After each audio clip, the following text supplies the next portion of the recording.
front page of this week's Business Courier. Cincinnati city officials are seeing dollar signs and making big plans for spending the millions expected from the Horseshoe Casino.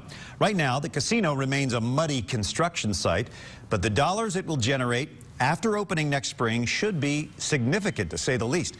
The latest estimates predict the casino will raise $8 million in revenue for the city next year and $14 million a year starting in 2014. Now, it's up to Cincinnati City Council to make the critical decisions about how the millions are to be spent.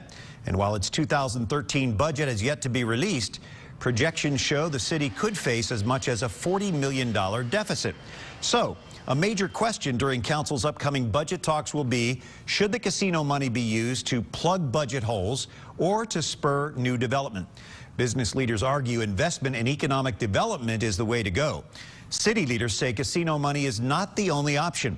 Business Courier senior reporter Lucy May wrote this story. She is joined this morning by Meg Olberding, Director of Communications for the City of Cincinnati, here to talk about casino money and other ideas to jumpstart new development in the city. Lucy? Thanks, Brian. Hi, Meg. Thanks so much for being here. Hi, Lucy. I know there are lots of ideas floating around. Council members have some. The city administration has some about how to spend these casino proceeds. Could you talk to us a little bit about the ways the administration would like to see the money invested? Sure. Earlier this week, our Director of Economic Development, Otis Jones, presented a plan to Council for growing the local economy.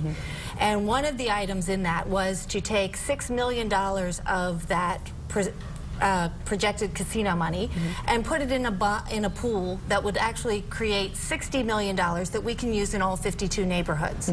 And so the idea is that we could leverage $6 million into 60 to spend for the neighborhoods rather than just taking $6 million and spending it as straight cash. Super.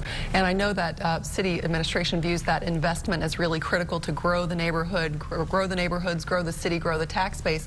Can you talk about some of the other ways that the city administration would like to invest? Sure.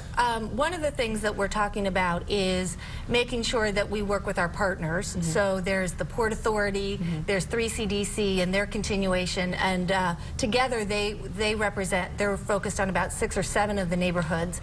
And then also to work with our neighborhood business districts. One of the things we want to do is look at investing in our clusters that the Chamber and different partners have identified as the growth opportunities in business. So one of the things is to look at creating tech parks in the uptown and downtown areas to leverage our resources at the university area and also downtown in our branding markets.